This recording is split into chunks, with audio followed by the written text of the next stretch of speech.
Shalom, shalom à tous. Nous voilà encore aujourd'hui pour ce 12e jour. Alors, aujourd'hui, nous allons parler de manifester la vie de Christ. Manifester la vie de Christ. Lisons 2 Corinthiens chapitre 4, verset 11. Car nous qui vivons, nous sommes sans cesse livrés à la mort à cause de Jésus, afin que la vie de Jésus soit aussi manifestée dans notre chair mortelle. Alors ici, nous comprenons que le christianisme est la révélation de Christ en vous, la manifestation de la vie de Christ en vous. Il ne s'agit pas d'imiter Christ. C'est tellement important que vous compreniez cela. Donc le christianisme n'est pas l'imitation de Christ, mais c'est vivre la vie de Christ. C'est Christ qui vit en vous. Il est votre vie. Colossiens 3, verset 3. Vous pourriez aussi prendre Colossiens chapitre 1, verset 26 à 27 qui nous dit « Le mystère caché de tout temps et donc tous les âges, mais révélé maintenant à ses saints, à qui Dieu a voulu faire connaître quelle est la glorieuse richesse de ce mystère parmi les païens, savoir Christ en vous, l'espérance de la gloire. » Christ est révélé en vous. Ceci est le rêve de Dieu. C'est le christianisme. Vous êtes en Christ. Il est en vous. Vous êtes la révélation de sa justice, sa gloire et sa grâce. Il n'est pas étonnant que la parole affirme que son intention est de révéler sa sagesse aux dirigeants et aux autorités des royaumes célestes à travers l'Église dans Éphésiens 3, verset 10. Mais la vraie croissance spirituelle est déterminée par la mesure dans laquelle Christ est révélé ou manifesté par vous, à travers vous et à travers vous.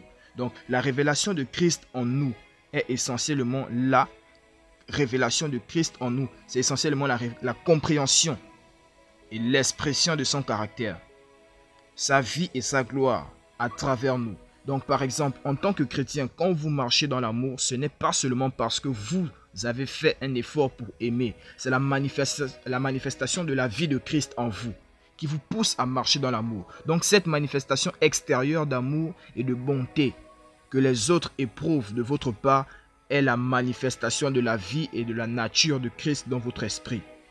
C'est ce que Dieu veut. Que Christ soit manifesté en vous, Christ vivant en vous, agissant à travers vous, touchant et changeant des vies à travers vous.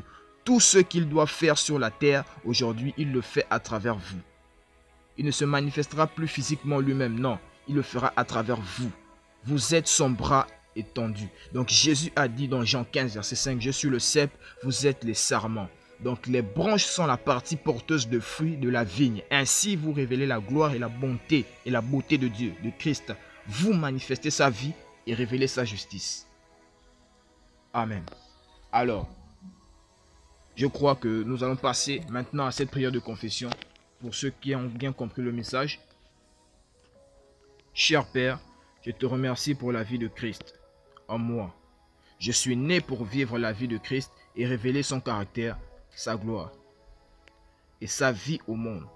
Je suis devenu son quartier général vivant et en son centre opérationnel. À travers moi, sa gloire, sa beauté, sa sagesse, ses perfections et sa justice sont révélées au monde. Dans une grande mesure, au nom de Jésus. Amen. Pour ceux qui veulent faire leurs études approfondies, vous pourriez prendre Éphésiens 3, verset 10 et 1 Pierre 2, verset 9. Pour ceux qui ont de la lecture de la Bible en un an, Romains 14, verset 15 et Romains 1, verset 4. Ou Psaume 90, verset 93. Psaume 90 et le psaume 93. Et pour ceux qui ont de la lecture de la Bible en 2 ans, vous pourriez prendre Philippiens 2, verset 1 à 11 et Ésaïe 63. Shalom à tous, que Dieu vous bénisse.